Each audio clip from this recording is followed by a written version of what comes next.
Yeah, yeah, man. We up in here. We live. We live. I see people up in here. A live broadcast of the J Street Vibes. Kenny Caraway, Jason Jones, regardless of what those titles say underneath our pictures. I'm Kenny Caraway. He's Jason Jones. Okay. What's going on, everybody, man? Hey, Kings win, as you see right there, 119-109.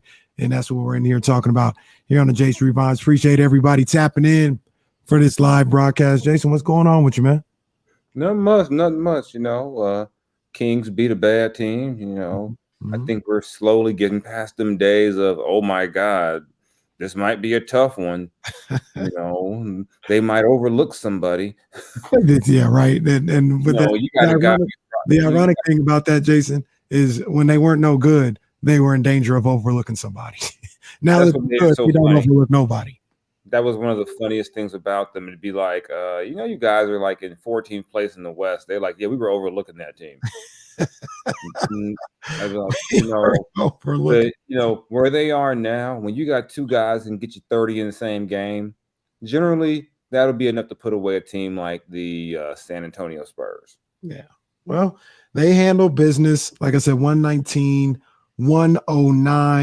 De'Aaron Fox. Let's start with him. He was balling.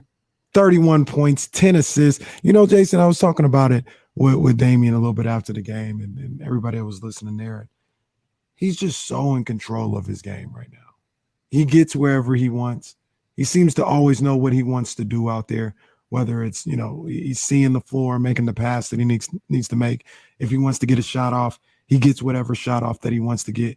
He's just so in control of his game right now, man. It's impressive to see. I mean, he gets to his spots. I mean, I love that post-up game he has. He just has, he's got so much in his bag. It's not just, I'm going to run by you, blow by you, get to the rim, and I was watching the game last night. I think it was Van Gundy was saying that mid-range game, that's a playoff shot. And the way he can drive, stop on a dime, 15, 16 feet from the basket, hit that jumper now. It feels like when you're watching him play, he's not taking bad shots. If like everything he's getting is what he wants. If it doesn't go in, it doesn't go in. But he doesn't seem rushed. He doesn't seem forced. He's in control. I mean, it's a lot of fun to watch. I mean, that drive, stop on a dime, turnaround jumper. I mean, he's got a whole a lot in his bag. Yeah. And this is the guy. This is the De'Aaron Fox that had people in Sacramento so elated when he was drafted out of Kentucky. I was watching the game today, and it hit me. It hit me like a ton of bricks. It's like, yo, this is it. He's done it. He's gotten to that spot. Now there's room for him to grow. He can be a better basketball player. I'm not saying he's finished, but you think about the elation that people had when they drafted De'Aaron Fox at number 5, and this is the savior. This is the guy. This is the guy that's going to turn the franchise around. And I'm sitting up in here watching him orchestrate that game against San Antonio, and he's on the precipice of becoming an all-star. And I'm just sitting there just like, he did it. He did it.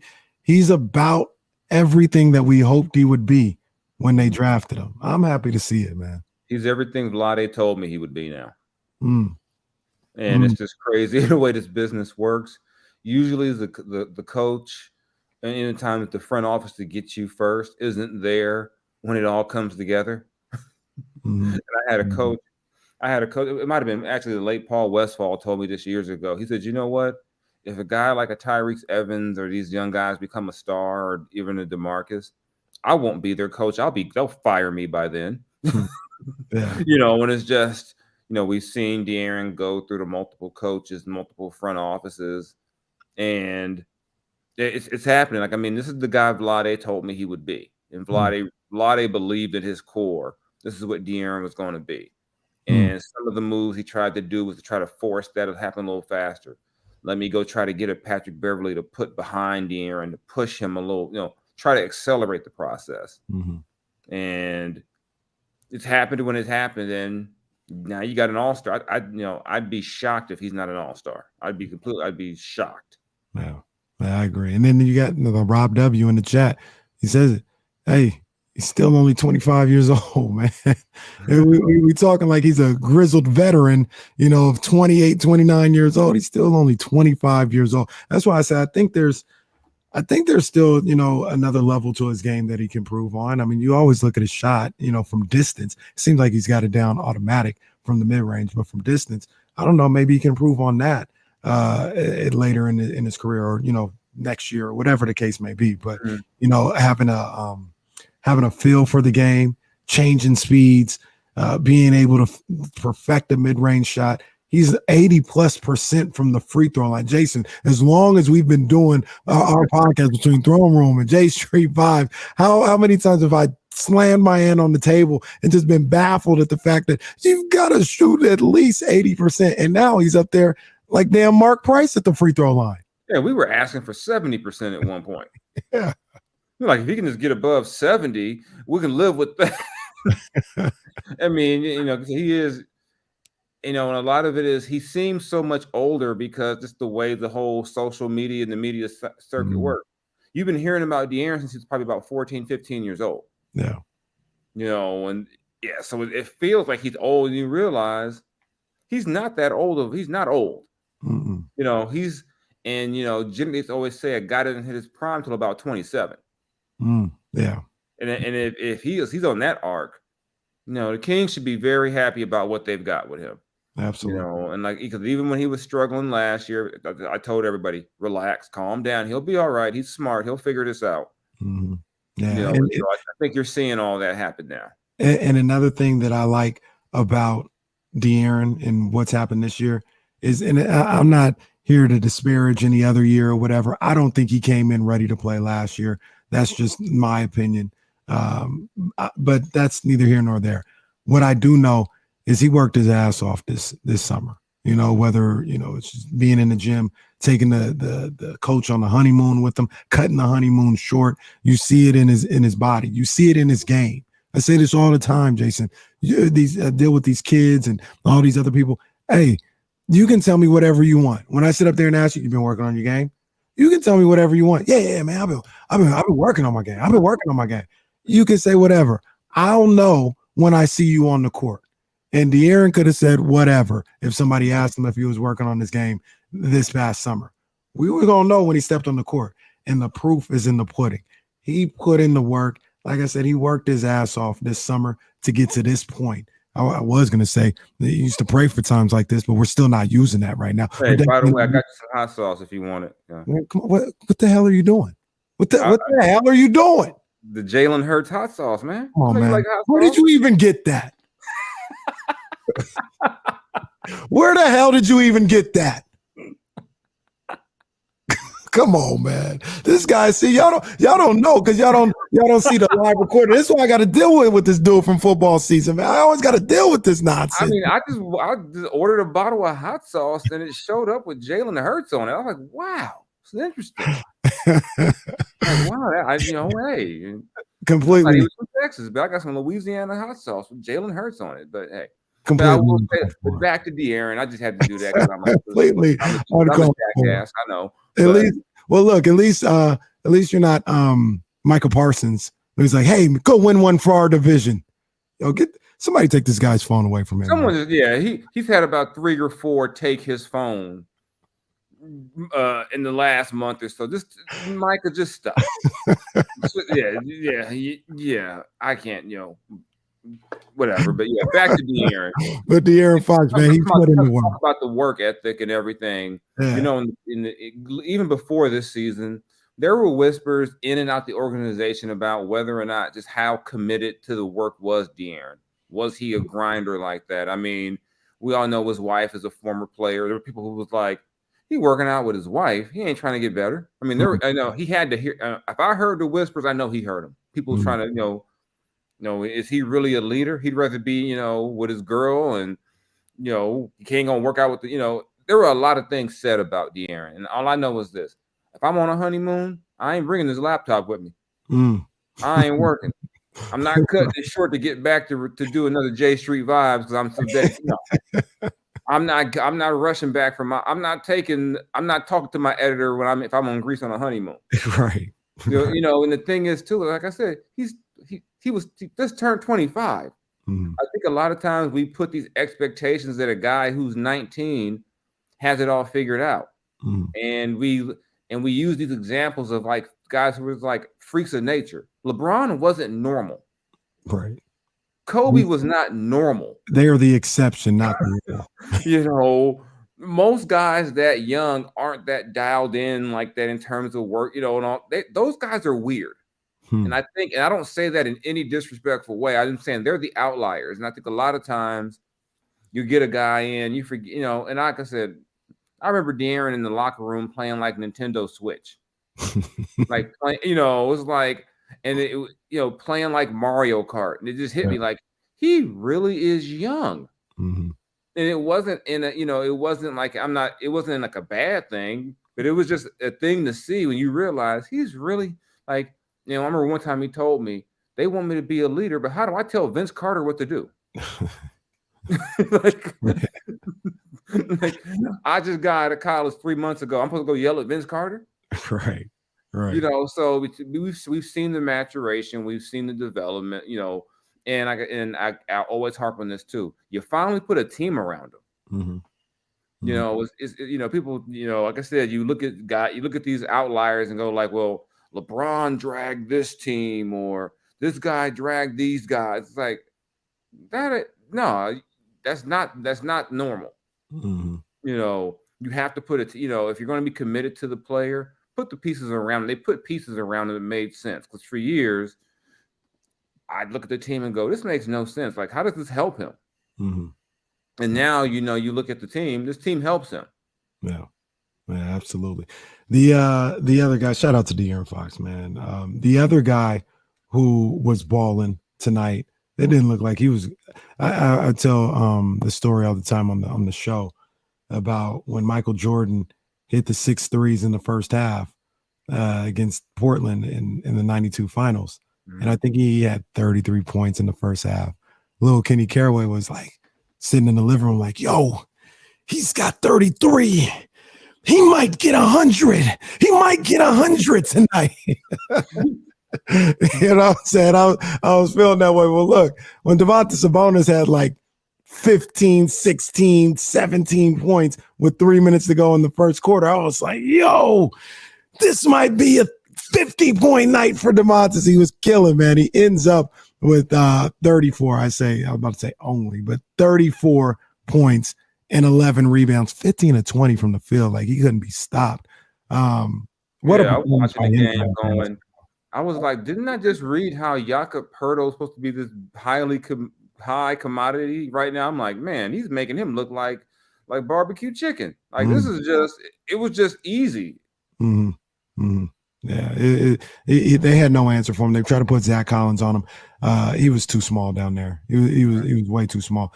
And Domantas, the poise that he has inside, you know, I honestly believe his skill of scoring around the basket is a bit of an underrated fact about his game. I think people always talk about his passing and his rebounding, rightfully so, but he's a tactician on the block in the paint with his pivots, his pump fakes, you know, being able to finish around the rim. He's damn good. Yeah, I'm going to say it's genetic. Probably. This is, you know, it's in his genes to be able to do what he does. I mean, anyone who watched his, you know, just the skill, like you said, a tactician. Mm-hmm. There was times where I watched tonight, I said, wow, that reminds me of his dad. Just there was a move where it was like he came back and like brought the ball back. Like, I was like, you know, it was like an awkward looking position, but then he made it look easy. He's on a roll. Like I said, I think we were joking on D-Lo and KC about how many games in a row will the double thing go. Mm-hmm. I'm like, forever. Forever. It'll never stop. It'll be like, we'll be 2 seasons from now, and he'll be like, you know, his 188th consecutive double. Right. Yeah, he was doing his thing tonight, and then off the bench, I mean, this guy, like Jason, you can attest. I've been screaming Malik Monk for years now. I wanted him in Sacramento. Finally got him. He's as advertised. Has little ups and downs, has lows, because that's who he is as a ball player. But he's starting to peak back up. 22 points on the night tonight. And I said this as well. You know, you thought it was blasphemous before. You may think this is even more blasphemous. Malik Monk, aka Little Magic. I mean, the dimes he's making, he's just dropping them. He just We're gonna stop this. Okay, you take it. Yeah, you gone too damn far. Well, I'm just saying. I was willing to let I was willing to let y'all have Tyrese with Little Magic. No, we're not. This is not. We're not going to do. He got to be. I don't know. He can be Little Michael Cooper. I don't know. Little Michael Cooper. He can be. Having components to his game. He just out there. He ain't defensively. You know what? He can be. Maybe he can. Oh yeah. He's not Byron. Is he Byron? Matter of fact, first of all, he ain't no Laker. All right, let's start with well, you the one who started it. You called him Little Magic. Well, that's the only Laker he could be. You could have called him Little Jason Kidd. You could have called him Little Nash. A little Tice Edney. That's what I could have called him. Long Beach Poly's own Tice Edney. Yeah, I know he went to Poly. Shout out Tice Edney. Yeah. So, hey, you brought the Lakers in the conversation, not me. But the point being, I mean, he's a bit of a playmaker out there with the way he distributes. And that you usually see that when he's just like really feeling himself, right? Like when he's feeling his game, he's gonna thread the needle, he's gonna shoot, he's gonna do a spin move 17 feet away from the basket and then just cock back and try to end somebody's life. Oh my gosh. Oh my goodness. 17 feet from the Oh my goodness. Where did that come from? Oh my goodness. I mean, I knew he had it, but I just didn't expect it in that moment. You're like, uh-oh. I mean, he's not Ja Morant crazy with it, you know. The Malik, he's borderlining on that. Malik, embarrassed. When I watch Malik, I don't think Malik is like putting himself at risk. I sometimes watch Ja and think, oh my God, he's gonna hurt himself. I think but yeah, Malik, yeah, you can't. He can't be Little Magic. No, he can't do that. He can be Malik Monk. He can be Malik Monk. He's absolutely. Yeah, I mean, I think him being Malik is just fine. Let's not put magic on him now. No doubt, man. Well, the Kings win 119-109, man. Shout out to everybody who checked in on the live broadcast. This isn't something we do all the time, but now we got some things set up. We'll be able to do it a little bit more, after these games. Because the way the Kings schedule goes, like we're usually doing a post-game show anyway, because we record after the game. We got to wait till the game's over. I got things going on. Jason got things going on. So usually around this time, even later. So, like I said, I'm not going to say it's going to be every time, but, we'll do this a little bit more, figure out a way to incorporate you guys in it, so we can make it live, maybe some guests, whatever the case may be, man. We're going to have a good little fun, and yeah, maybe we'll get a game. Maybe we'll get a competitive game and we'll have some fun with that as opposed to, the Spurs. I need more blowouts. I don't know what you're talking about. I need more blowouts for until the All-Star break. I'm talking about the All-Star break is almost here. I know, just blow people. I'm talking about for discussion purposes. I mean, for discussion's sake, I'd much rather talk about a competitive game, as opposed to whoever they were playing tonight, or we could always get another referee situation, Oh, jeez, no, because they do us dirty every time. The numbers prove it out. We could always go back to that. We could be like, okay, last 2-minute report discussion. Which is, to me, is still once again, we're nothing happened. Nothing happened. No, we're all wrong. We all been watching basketball for a collective 275 years, but we don't know what a travel is. I don't like the report at all. I've said for years, I think it's a waste of time to put that out there if you're not going to do anything. Like, oh yeah, we messed up. Oh, my bad. On to the next game. Yeah, I always say, if they would have these guys, at least for me, I can only speak for myself, but if they would have these guys speak after the game, not the pool reporter thing. Take the podium, and that pool reporter trash. I don't know what that trash is, but it's take the podium. They're asked about a call. Say, hey, I was able to look at that. You know what? I just missed it, man. I just missed it. Me personally, I can accept the human element of it. It's just, they did that after that Laker Boston game. Yeah, you're damn right they did. Yeah, after the Laker game, after LeBron, they came out here with sleepless nights. Ain't nobody trying to hear that. The worst tweet ever, I swear. Yeah, the referee who missed the travel in Miami against the Kings was like, man, I missed that travel. God, what am I going to do after the game?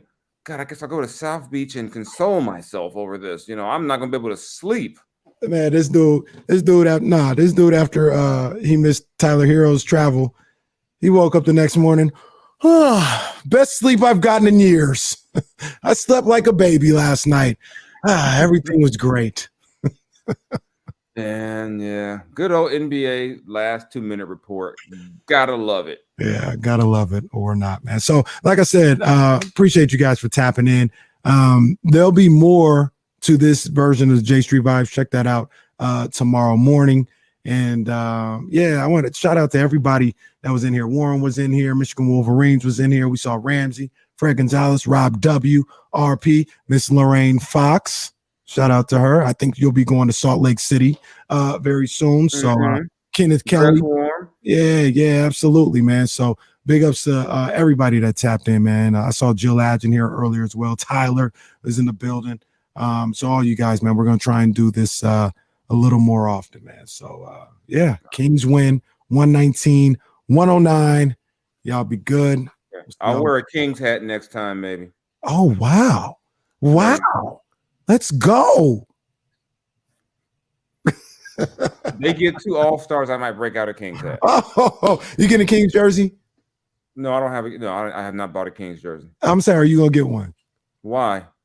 They got 2 All-Stars. I didn't say no. When was the last time they had 2 All-Stars? You got to get one of their jerseys. I don't. Make it Fox. No, I'll get a Mitch Richmond if they make the playoffs. Okay. Yeah, I'm not going to wear a deer. That just feels weird. Well, what about the Milwaukee Bucks joint you got? Which one? That's because it said cream. Oh, the Giannis one? Yeah. Because it said Cream City. That's why I got that. Did you get that Hornets jersey? No. I did not get the Hornets jersey. I did not get the CLT. No, I did not. Oh man, no, seriously. It's weird. It's different when you wearing the jersey of somebody you actually covered. True. Very true. Very true. I can just imagine I'd wear that somewhere and De'Aaron would see me and just start laughing. Like, man, look at this. I'll be damned. That's what he was saying. Yeah. I'm not doing that. No. Yeah, no doubt, man. So, and once again, man, appreciate y'all. We'll see y'all next time, man. We up out of here.